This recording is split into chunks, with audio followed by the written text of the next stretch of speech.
The Syrian refugee crisis has become a heated topic of debate over the past several months. How to safely and effectively deliver humanitarian aid to Syrian refugees has become an issue in this crisis that the United States faces.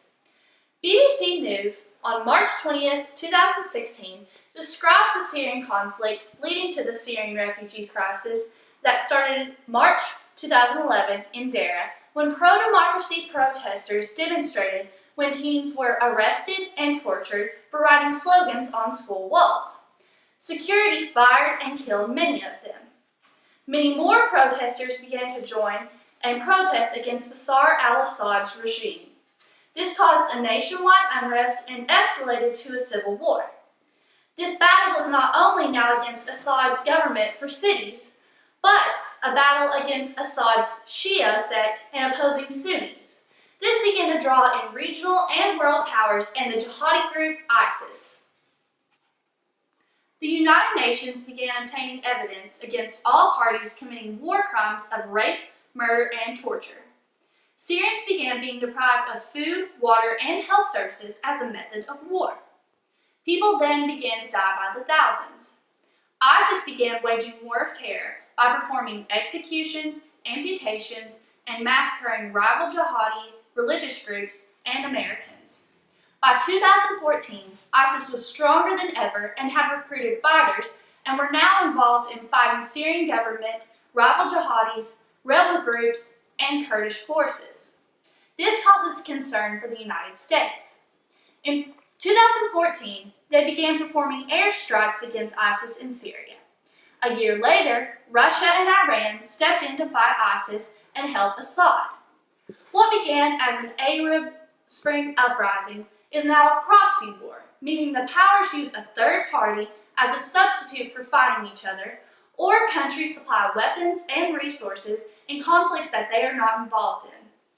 The Huffington Post report of November 2015, 24th, described 8 proxy wars going on in Syria all at one time. After 4.5 years of war, 250,000 Syrian refugees died, 11.7 million are displaced, and 4.5 million fled their homeland. Middle Eastern countries that take in Syrian refugees consist of Turkey, Lebanon, Jordan, Iraq, and Egypt. Countries that do not welcome refugees are Gulf countries such as Kuwait, Bahrain, Qatar, Saudi Arabia, Oman, and the UAE.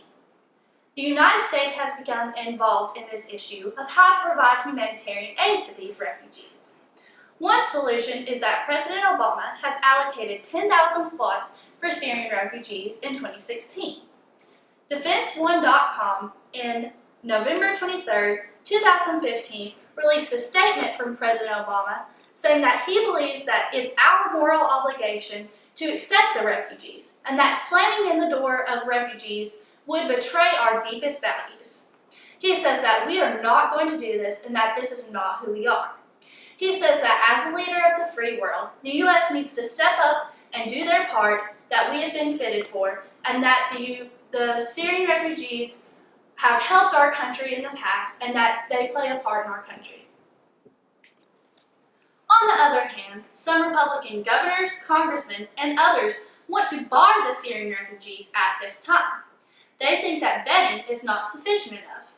The congressional record of November 19, 2015 says that Obama's own FBI director, James Comey, says that we have no database to identify the Syrian refugees. Others want to bar them because they think ISIS terrorists will pose as Syrian refugees. Since San Bernardino, California, Paris, and the latest attacks in Belgium, the fear level of the United States citizens has risen dramatically. These solutions have not worked in the past because of the controversy between the two parties. CNSNews.com on April 10, 2016 gave the State Department of Refugee Processing number of 2,547 Syrian refugees entering the U.S. since 2011.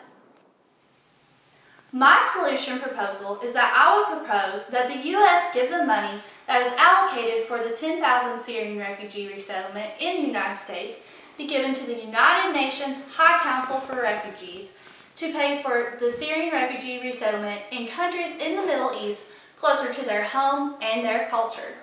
On November 14, 2015, the Center for Immigration Studies released the estimated cost to resettle Syrian refugees in the United States and Middle Eastern countries.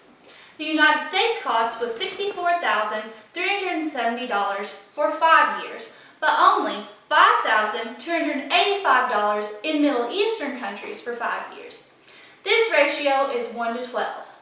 My proposal is a much more cost-effective way to help more refugees and accomplish goals of both parties. My solution would be a good compromise, since the Democrats would still be giving humanitarian aid and security to Syrian refugees, while the Republicans would also be getting what they want, that is national security, and not charging taxpayers more money. I hope you have gained insight on the Syrian refugee crisis and the problem and possible solutions that the U.S. faces in delivering humanitarian aid to Syrian refugees. Thank you.